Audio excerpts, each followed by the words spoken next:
Sir आज 3 दिन हो चुके हैं आपको भूख हड़ताल पे, तो क्या कोई लोकल लीडर आया आपके पास बीजेपी का? नहीं, अभी तक तो कोई नहीं। हमारे जो चीफ साहब हैं ऊपर वो नहीं हमारे पास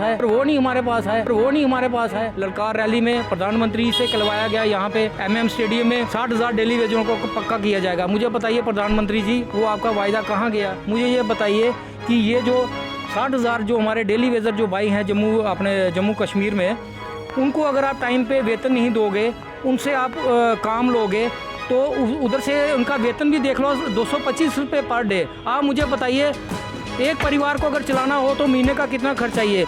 यूटी बनने के बाद इन्होंने बोला था कि आपको सारे अधिकार मिलेंगे, आपका हक मिलेगा। 370 टूटने के बाद मुझे बताइए कि इन डेली वेजरों को आज तक क्या मिला? कुछ नहीं मिला, खाली आश्वासन मिले।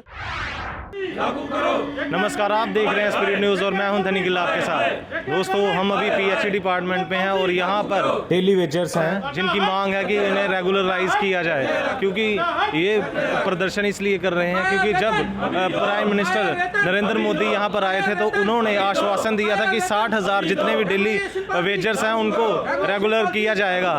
तो कहीं ना कहीं उनका वादा जो उन्होंने किया था ये पूरा नहीं हो रहा, तभी उसको लेकर ये आज भूख हड़ताल पर हैं। तो आइए इनसे बातचीत करते हैं। सर, सबसे पहले आपका स्वागत करते हैं।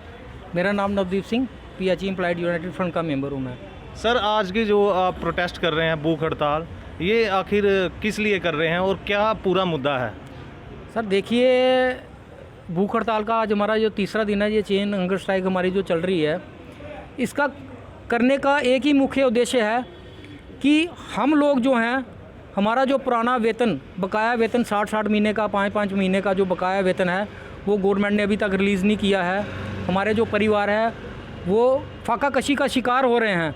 हमारे बच्चों को स्कूलों से निकाला जा रहा है, उनकी फ़ीस का टाइम आ गया है, ऑनलाइन क्लासेस चल रही हैं। वो बोलते हैं कि पहले अपना बकाया पिछला अपना क्लियर करो, उसके बाद आपको नई क्लास में बच्चों को चढ़ाया जाएगा। मुझे ये बताइए कि ये जो 60,000 जो हमारे डेली वेजर जो भाई हैं जम्मू कश्मीर में, उनको अगर आप टाइम पे वेतन नहीं दोगे, उनसे आप काम लोगे, तो उधर से उनका वेतन भी देख लो 225 रुपये पर डे। आप मुझे बताइए एक परिवार को अगर चलाना हो तो महीने का कितना खर्च चाहिए? यूटी बनने के बाद इन्होंने बोला था कि आपको सारे अधिकार मिलेंगे, आपका हक मिलेगा। 370 टूटने के बाद मुझे बताइए कि इन डेली वेजरों को आज तक क्या मिला? कुछ नहीं मिला, खाली आश्वासन मिले। और इन्होंने हमारे साथ बहुत पुराने झूठे वायदे करते आ रहे हैं। हमारी पिछली सरकारें, उन्होंने हमारे साथ धोखा किया, उसके बाद सरकारें चेंज हो गई। उसके बाद BJP की सरकार आई, ललकार रैली में प्रधानमंत्री से कहलवाया गया, यहाँ पे MM स्टेडियम में, कि 60,000 डेली वेजरों को पक्का किया जाएगा। मुझे बताइए प्रधानमंत्री जी, वो आपका वायदा कहाँ गया? क्योंकि बोलते हैं कि प्रधानमंत्री जी वो जो वायदा करते हैं वो पूरा करते हैं, लेकिन मुझे नहीं पता चला कि आज तक वो डेली वेजरों का मसला, इनकी BJP की गवर्नमेंट रही और आज भी मौजूदा देखी जाए तो सेंटर में इनकी गवर्नमेंट है, गवर्नर साहब इनके हैं।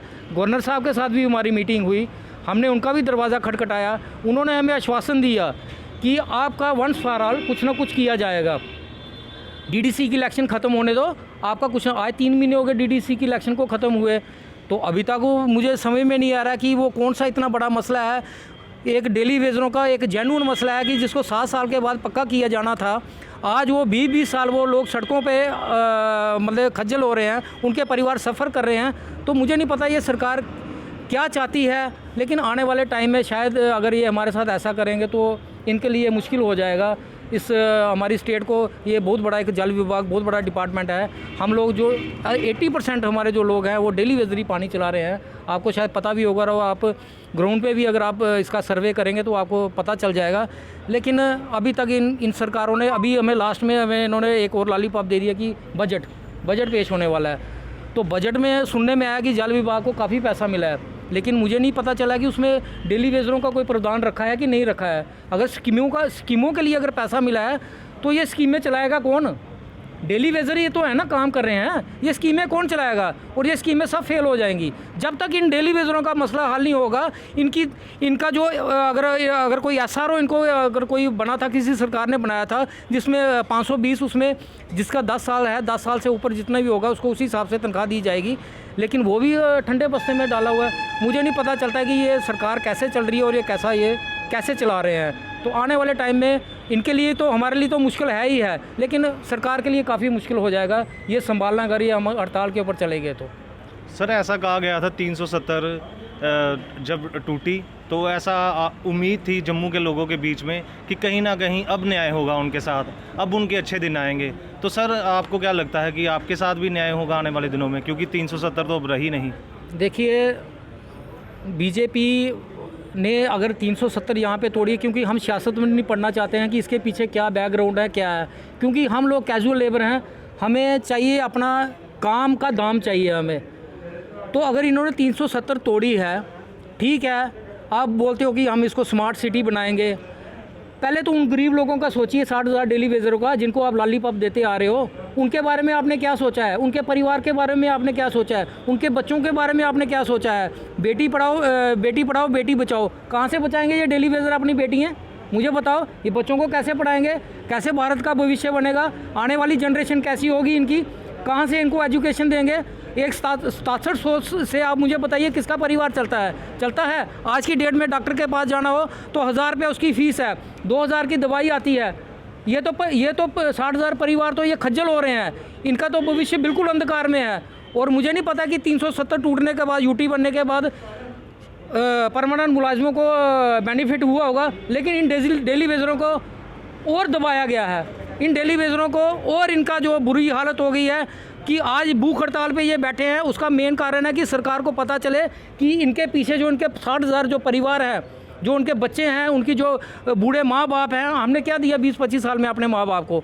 हम अब तक तो उन्हीं से खाते रहे ना। उन्होंने बोला आज हमारा बेटा पक्का हो जाएगा, उनके जो बच्चे हैं बड़े हो गए हैं, जवान हो गए, 50-55 साल एज हो गई है और बच्चे जवान हो, आज उनकी शादी के कगार पे हैं। लोग उनका रिश्ता लेके नहीं आते उनके घर में, यार ये डेली वेजर है, ये क्या अपनी बेटी की शादी करेगा, ये क्या अपने बच्चों को पढ़ाएगा, ये कहाँ से करेगा, ये रिश्ता लेके नहीं लोग आते हैं। तो इसलिए मैं सरकार को कहना चाहता हूँ, इन लोगों के साथ इंसाफ करो। ये ऑन ग्राउंड, ये ग्राउंड पे काम करने वाले लोग हैं, पानी पिलाने वाले लोग हैं। हम किसी के साथ धोखा नहीं कर रहे हैं, हमने कोई बेईमानी नहीं की। अगर पिछली सरकारों ने अगर गलतियाँ की हैं, लगाए हैं, गलतियाँ क्यों की? आज भी ये डिपार्टमेंट कहता है कि हमें हमारी इतनी रिक्वायरमेंट, हमारे मुलाजिम कम है, हमें और रिक्वायरमेंट चाहिए। आप इसका कंफर्म भी कर सकते हैं चीफ साहब से कि आपके मुलाजिम अभी तक भी आपकी रिक्वायरमेंट ज़्यादा है। तो इसलिए मैं कहता हूँ इन गरीब लोगों का कुछ कीजिए सरकार, आने वाले टाइम में ठीक है आपको चीफ मिनिस्टर भी बना देंगे, और पहले लोगों का काम तो कीजिए। सर आज 3 दिन हो चुके हैं आपको भूख हड़ताल पे, तो क्या कोई लोकल लीडर आया आपके पास बीजेपी का? नहीं, अभी तक तो कोई नहीं। हमारे जो चीफ साहब हैं ऊपर, वो नहीं हमारे पास है, ये हेड ऑफिस है यहाँ का, उन्होंने अभी तक हमारी सुध नहीं ली। तो ये बड़े लोगों को तो आप छोड़िए, इनकी बातें बड़ी बातें होती हैं। तो मैं कहता हूँ कि आने वाले टाइम में लोगों को इसका खमियाजा भुगतना पड़ेगा। हम किसी को थ्रेट नहीं दे रहे हैं, हम अपने हक़ की लड़ाई लड़ रहे हैं। हक़ की लड़ाई में फिर उसमें कुछ सही भी होता है, कुछ गलत भी होता है, उसके लिए सरकार जिम्मेवार होगी। तो अगर आपके मुद्दों को इसी तरह नज़रअंदाज किया गया या आपका कोई मसला हल नहीं हुआ, तो आपका फिर लास्ट इनिशिएटिव क्या रहेगा? सर मैंने आपको बता दिया है कि लास्ट ये हमारी ये जो लड़ाई है, हम बजट को देख रहे थे, बजट में अभी हमें क्लियर नहीं हो रहा है। अगर बजट में कुछ हमारे लिए अगर कुछ आ जाता है, क्लियर हो जाता है, तो हम इस सरकार का मोस्ट वेलकम करेंगे। आपके चैनल के माध्यम से हम सरकार का शुक्रिया अदा करेंगे। लेकिन अगर तो इस बजट में हमारे लिए कुछ नहीं आता है, तो फिर ये आप थोड़े दिन में देख लीजिए, हमारी रणनीति चेंज होगी। शायद हमें सड़कों पर भी उतरना पड़े, पानी भी बंद करना पड़े। क्या करेंगे? अगर ये तनख्वाहें नहीं देंगे तो पानी कौन चलाएगा?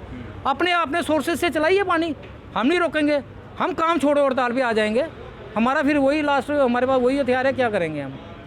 बहुत बहुत धन्यवाद। तो जैसा कि आपने देखा, अभी पीएचई डिपार्टमेंट में थे, तो जितने भी डेली वेजर्स उनके साथ बातचीत की, तो उन्होंने कहा कि अभी बजट जैसे ही बीजेपी के द्वारा जो भी रखा गया है, तो हम उसे देखेंगे। तो अगर हमारे लिए कुछ भी उसमें बेनिफिशियल होगा, तो हम मोस्ट वेलकम करेंगे गवर्नमेंट का डिसीज़न का। तो अगर फिर भी हमारा कोई मसला हल नहीं हुआ या बजट में अगर जो भी चीज़ हमारे बेनिफिट में नहीं हुई, तो फिर हमें चाहे सड़कों पर आना पड़े, हम आएंगे, सरकार के खिलाफ विरोध प्रदर्शन करेंगे। आप ऐसे ही अपडेट्स के लिए जुड़े रहें स्पिरिट न्यूज़ के साथ। एंथनी गिल, धन्यवाद।